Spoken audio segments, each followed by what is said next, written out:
Welcome to another of Leanne's garden projects, and Zoe's just flown up because she's a bit scared. So today just going to be planting some herbs and getting some herbs in the ground as well as in self-watering pots. So let's get started. We'll go down the side of the house. So taking this down the side, a little bit narrow.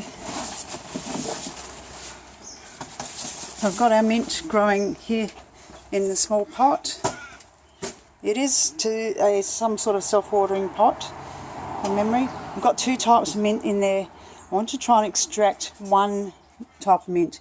So it's going to go into the self-watering pot here, and we'll find a spot for it down the track. So we've just got an old takeaway container here to cover up a bit of a hole there. Otherwise a lot of salt is going to fall in the bottom there, and that's the reservoir underneath. So you can see these little holes here.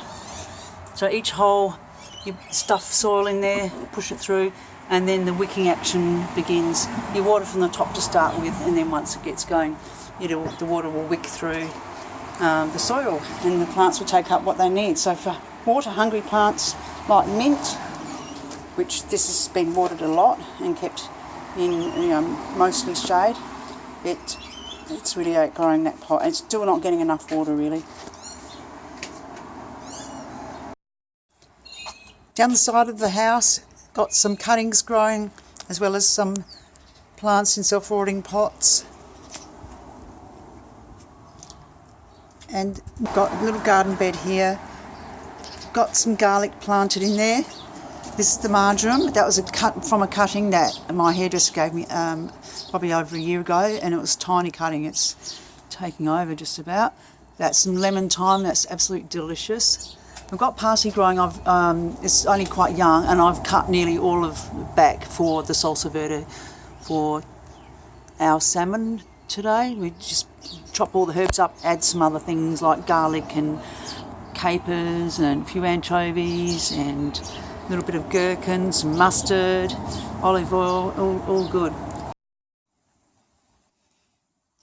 So if you like the sound of that Salsa Verde, here is the recipe. So what I've decided to do is time stamp the time of when I'm showing the Salsa Verde recipe. So you'll see that time stamp below the video. So watch the rest of the video, and then you can always come back to the recipe again to get the details all down. So I'm going to dig out some from the front, which I have determined through taste test that it is the Moroccan mint. Also, look at how much root system they end up making.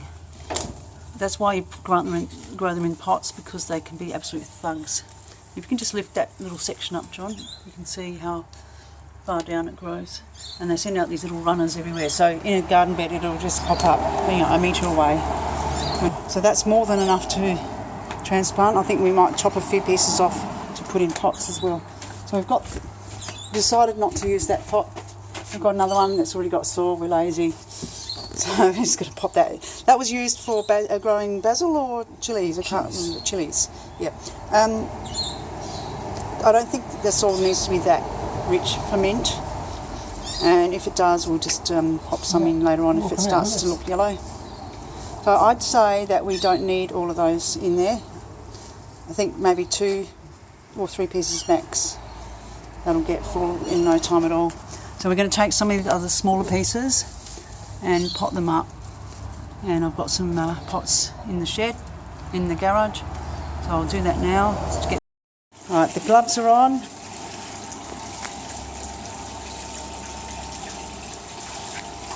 Need protection because I'm going to go into the garage and get some pots out.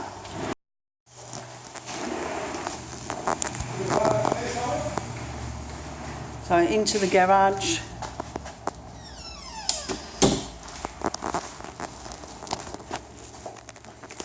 And here's all my pots. Got this huge container full of pots of all different shapes and sizes.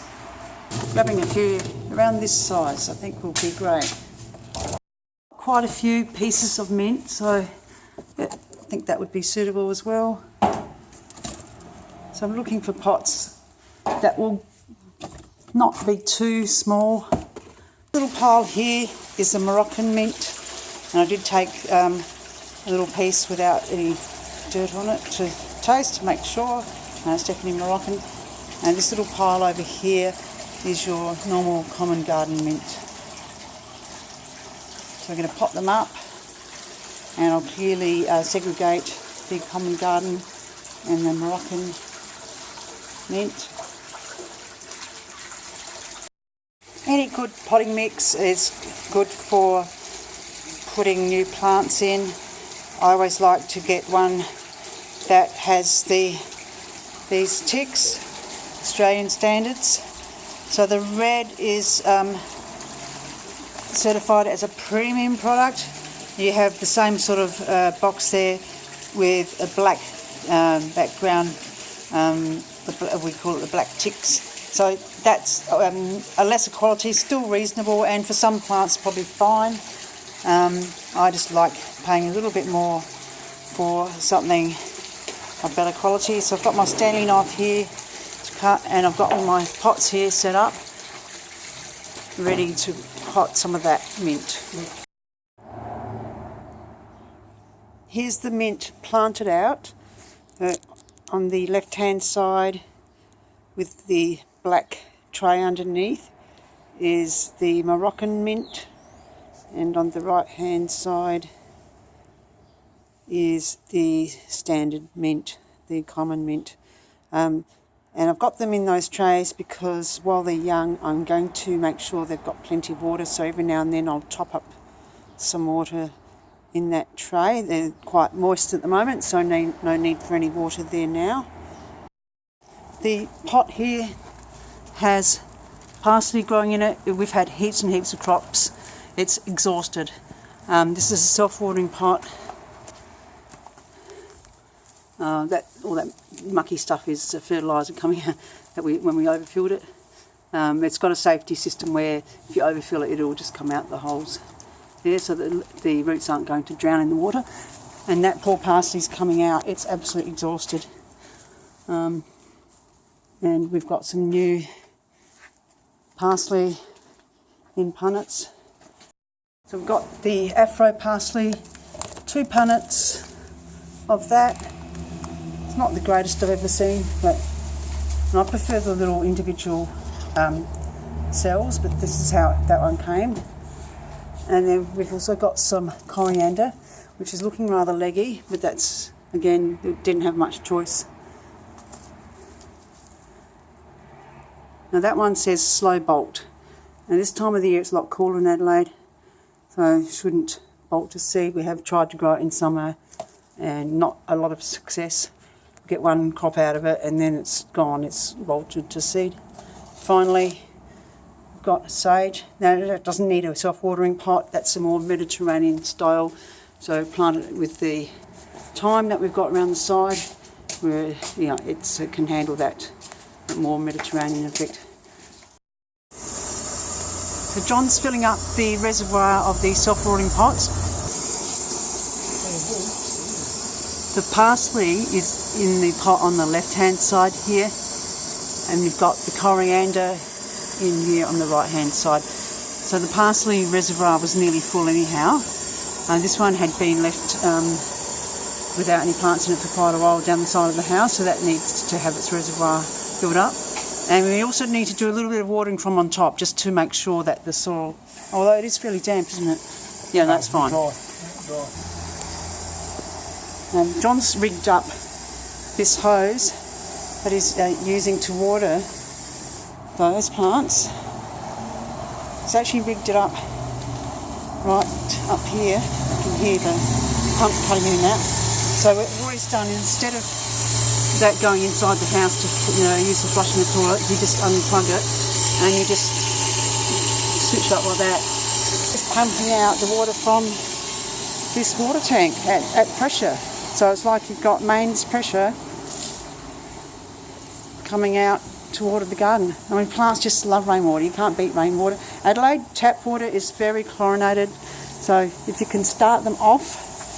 Oh, look at that, he's giving him a nice little misting bath. I don't know if you can see that mist there, yeah. So that's just going to, now they were quite leggy. We've planted them in quite low, so hopefully they're going to recover. They were very root bound as well, the coriander. We'll see how it goes. So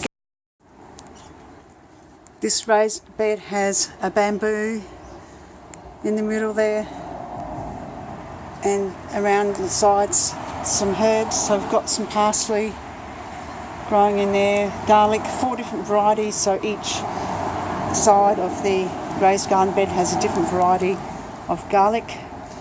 Marjoram's growing really well here. I've actually hacked it back only a few days ago, and it's already growing back. I've got some lemon thyme there. Don't know if that's lemon or ordinary thyme. That tastes like lemon thyme. Got another one here. Perhaps that one's ordinary thyme. So that one's ordinary thyme, that one's lemon, and the one up there is lemon. I actually prefer the lemon thyme. I'm going to pop the sage in here. Gets enough sun there in the warmer months. It'll probably just stagnate over winter where not much sun there. The sage is in, just need to water it in, and we'll see how it goes. Probably won't be until this summer that it'll really take off.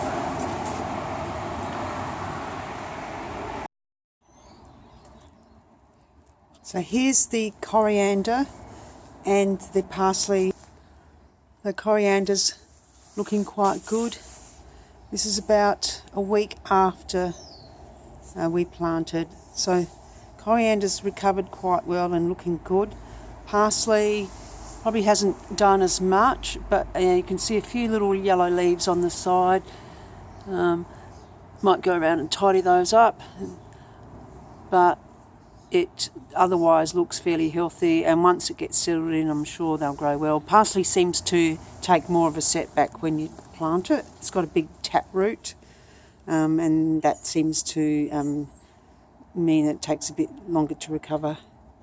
You can see a few little succulents over here as well. So again, some of those are looking a bit leggy. I might cut some of them back.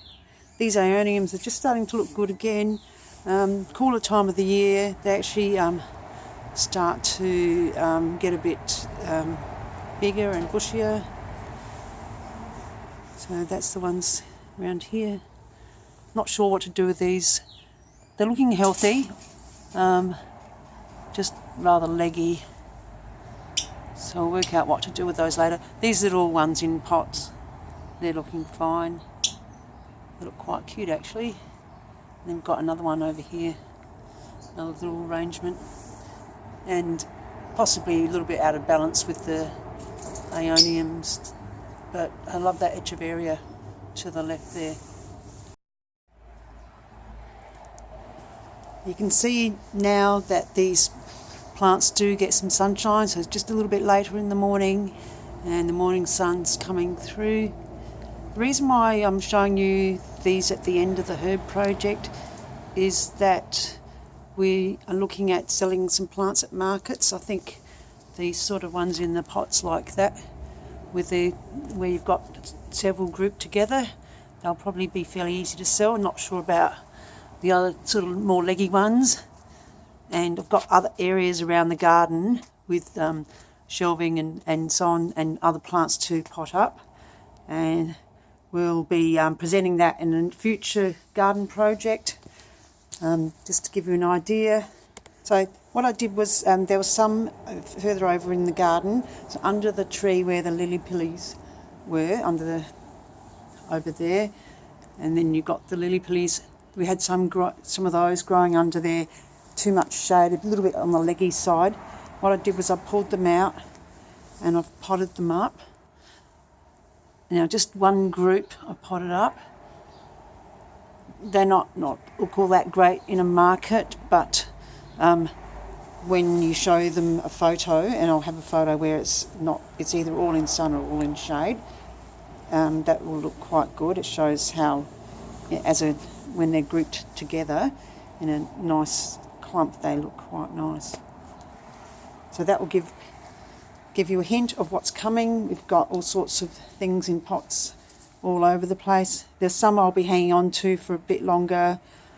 Just a matter of trying to work out what to hang on to, like that, for example. I want to get some cuttings off that. That's the only one I've got. That's a donkey's tail.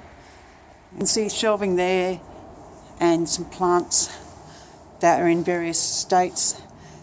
Some not anywhere near ready for market. Others maybe just go cheaply.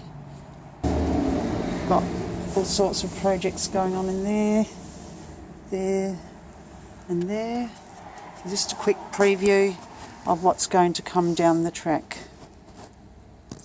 So that is it for another of Leanne's garden projects, and we'll be seeing you next time. We'll be coming from Cairns. So no garden project, but you'll certainly see a lot of gardens. We plan to visit Cairns Botanic Gardens and do a bit of a walk through there and highlight some of the nice plants there. So we aspire to a tropical garden here, but we are nowhere near anything like Cairns. Cairns is truly tropical weather. We're in a Mediterranean type climate here. It's getting quite cool here. This morning it was about 5 or 6 degrees Celsius, and maximum today of about 17, so up there will be 10 degrees or more warmer, around 27, 28 when we get there. Alright, that's it from me, bye. And that's it from Zoe. You can say bye, Zoe. Bye-bye, Zoe. No, she's not going to say goodbye. Oh, there you go. Right, bye. That was a quick bye. Bye.